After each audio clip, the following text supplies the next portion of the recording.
waxaan ku yiraahday markaas soo socotay maxaa maskaxdaada ku jirtay baan maskaxdaada yar qurunka wallahi oo billahi hadda baan idin sheegay maskaxdaada yar qurunka waxaa isu socotay ma wallahi waxa iguma jirin hada just inaan ku salaamo das is aragno umba iga ahayd tamam baan ku yiraahday maxaa ka qaldan markuu yiraahday afkiisa xataa wallahi oo billahi oo tallahi ba idin sheegay bulaaca camal wuxuu taa uga soo ureeyay ma faa'iiday لكن I don't care وحط أنا هبقى أصور رأي شخصية دي ستان برد ما نرى بشخصية دي سأنا أكون حد جوه. It's too fucking late نايا.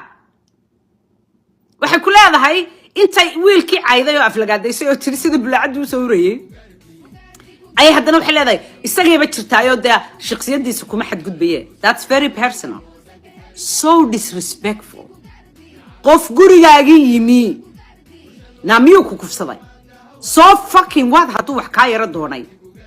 واتس حتى اختيار بعض لا مايا ولي هذا قبله اسك ديدين جيرين ما كورن جيرين wargacantaada naga daawada daran tahay ama xataa iyadoon caayin oran jirtay walaalo anigu I don't do that I'm sorry what's the big deal why are you so angry at this guy miyaad qof gurigaagi kuugu yimi ma ixtiraamki why baad u aflagaadeen why would you go that low I don't understand like why would you go that low gabadhaas waxay leedahay waxay ka xanaaqday because markuu ka tagay nacam waxbuu iga waayay block buu isaaray and muxuu ahaa unfollow wuu igu sameeyay ma ilaahay baa unfollow kugu sameeyay mise ilaahay baa ku block gareeyay habar yar gabadh yar oo qurux badan baa tahay quruxdii qofiina waa qoran tahay title-keeda